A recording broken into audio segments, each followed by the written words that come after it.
Oi, mais um pouco dos meus perrengues. Um dos meus problemas maiores que eu tinha em relação à da guarda definitiva de Júlia era a casa, né? Eu não tinha uma casa própria. Minha casa era herança e eu precisava de um imóvel no meu nome. Aí o que acontece? A prefeitura tinha um convênio, né, com o governo federal, e aí tinha um programa habitacional. Aí eu me inscrevi nesse programa, aí ganhei uma casa, né? Só que a casa não foi bem exatamente o que eu imaginei, foi muito afastada da cidade. Como eu queria casa, eu peguei, né, sem olhar nas consequências. Foi o que apareceu, eu agarrei. Só que assim, foi muito complicado para mim. Era muito afastado da cidade. E transporte, né, eu trabalhava afastado da cidade, e aí Júlia estudava na cidade e eu morava fora da cidade, ou seja, era muito complicado a locomoção. Então, em 7 meses, eu fiquei com a casa um tempo, né? Aí depois eu me mudei pra lá, eu consegui morar na casa 7 meses. Em 7 meses, eu mudei de escola 4 vezes. 4 escolas diferentes, tentando adaptar a minha rotina. E aí eu tava fazendo faculdade já. Eu estudava em Camaçari, trabalhava em Parafuso. Júlia, eu consegui deixar ela na creche. Era muito difícil chegar na creche, mas foi o lugar que era o porto seguro que a gente tinha. A creche ela estava desde pequena, então todo mundo já conhecia ela. Eu não tive dificuldade na creche da convivência dela com o pessoal. O problema era chegar nessa creche. Aí o que acontece? Eu descobri que tinha um ônibus que saía de manhã cedo, de lá, de onde a gente morava, para Camaçari. E o ponto era perto da escola, e facilitou muito a minha vida para deixar a Júlia na escola. De lá para chegar no meu trabalho era outros 500, né?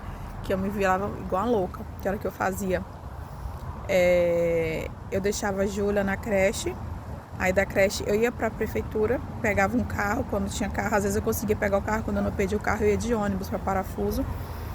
E aí eu saía de Parafuso e ia para a faculdade. Estudava, depois chegava em casa, ia buscar a Júlia na creche, da creche eu ia para casa. E às vezes não dava tempo, porque eu perdia o último ônibus. Aí o que acontece? Eu já saía de casa minha irmã tinha me dado um carrinho de rodinha, né? Um cesto de rodinha. O que era que eu fazia? Eu pegava, botava praticamente o guarda-roupa, né? Tudo que eu ia precisar, caso não desse tempo de chegar em casa. Então eu andava com esse guarda-roupa portátil, arrastando pela cidade toda. Então era muito complicado, era muito cansativo pra mim. Era muito, muito, muito cansativo. Eu fiquei igual uma louca rodando fazendo isso. Era muito ruim. E aí o que acontece? Tinha dia que eu dormia na casa do meu avô, dormia na casa da minha irmã, dormia na casa da minha tia. Então, tinha dia que eu não tinha um lugar certo para dormir. Então, era muito complicado. E aí eu cansava demais, eu judiava demais com o meu corpo. E com Júlia também, arrastando a bichinha. Aí tinha dia que ela olhava pra mim. Ela, mãe, a gente vai dormir onde será? Aí eu, mãe, Deus proverá. Eu falava isso direto pra ela, Deus proverá. E certo que Deus sempre dava um jeito. Eu sempre tinha onde dormir, graças a Deus. E aí minha tia vendo esse sofrimento, a minha tia me deu a ideia, não, Clênio, tu coloca a Júlia aqui na escola perto de casa, que era em Arembepe, né? Aí tu deixa ela aqui na escola e aí eu fico com ela e aí tu vai pra tua casa, beleza. Aí a gente chegou a fazer assim, eu descia no ônibus de Arembepe, de Jacuípe por Arembepe pra Camaçari, deixava a Júlia pela porta, né? Beto pegava a Júlia pela porta, quando eu voltava a Júlia, Beto me dava a Júlia, eu pegava, só que tava cansativo ainda. Aí o que acontece? Não, vamos botar ela na creche. Aí tu pega ela fim de semana. Eu, beleza. Só que nesse processo só ganhava um salário mínimo. Então era muito complicado. Só a creche já quase o salário todo. Aí eu tinha que vender pizza, vendia brotinho, né, de pizza, vendia brigadeiro para complementar a renda, que eu tinha que pagar muito ônibus, eu não tinha passe escolar. Era muito ônibus que eu tinha que pagar. E nisso tudo, essa foi a pior fase da minha vida, uma das piores fases. Então, eu não pedi ajuda porque foi uma escolha minha. Então, eu estava pagando pelos meus erros, pelas minhas escolhas.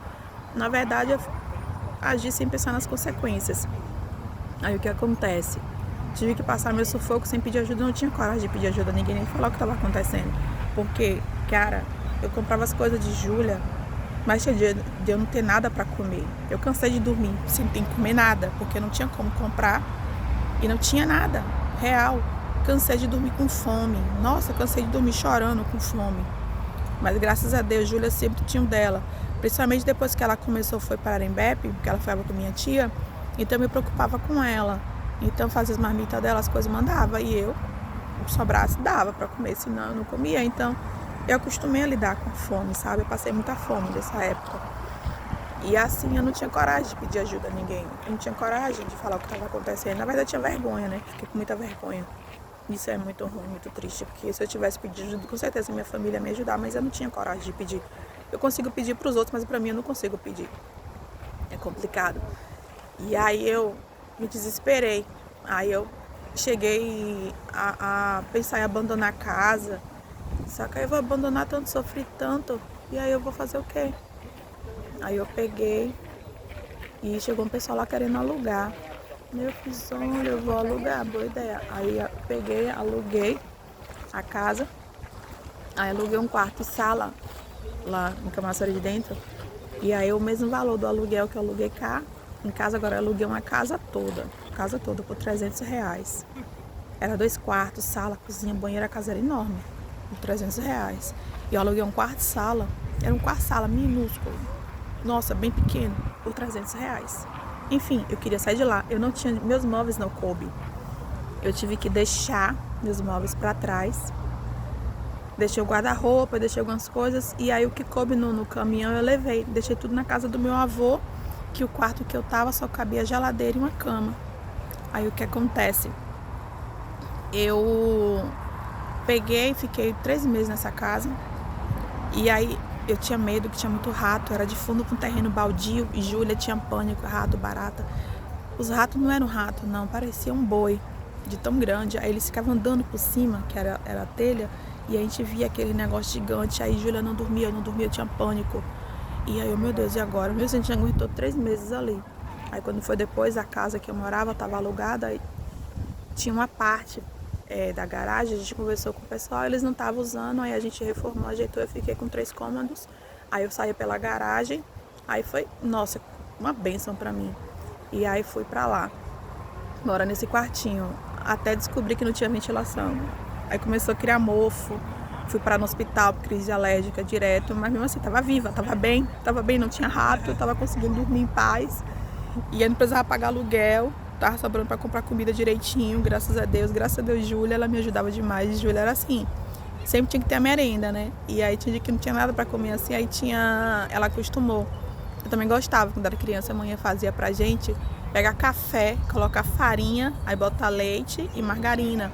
Aí tinha dia que não tinha nada pra merendar, o que eu ia fazer? Eu comecei a inventar, eu fazia o que dava, né? Aí ela amava, eu não sei, eu pergunto a ela se ela ainda gosta, acho que ela nem lembra, que a gente fazia isso direto pra ela merendar de tarde, assim, né? Se virar com o que tinha, com o que podia. Mas depois que eu fui pra lá, pro Camaçari de Dentro, melhorou demais, eu não precisei estar passando tanto sufoco, porque o problema era ficar pagando aluguel. Pagando aluguel era muito ruim, porque você pagava um mês já devendo o outro, né? Era uma bola de neve. Mas aí, graças a Deus, eu consegui, sabe, viver lá. E depois que o pessoal entregou a casa, entregou a lavanderia, eu passei pra lá, pra casa, já facilitou mais ainda a minha vida. Aí depois eu tava trabalhando, graças a Deus, tinha conseguido um emprego melhor. E aí não precisei estar morando num lugar apertado, sem ventilação, e parar no hospital de madrugada com crise alérgica. Nossa, era muito ruim, muito ruim. Mas mais pra frente eu vou contando mais perrengues, viu? Cheiro.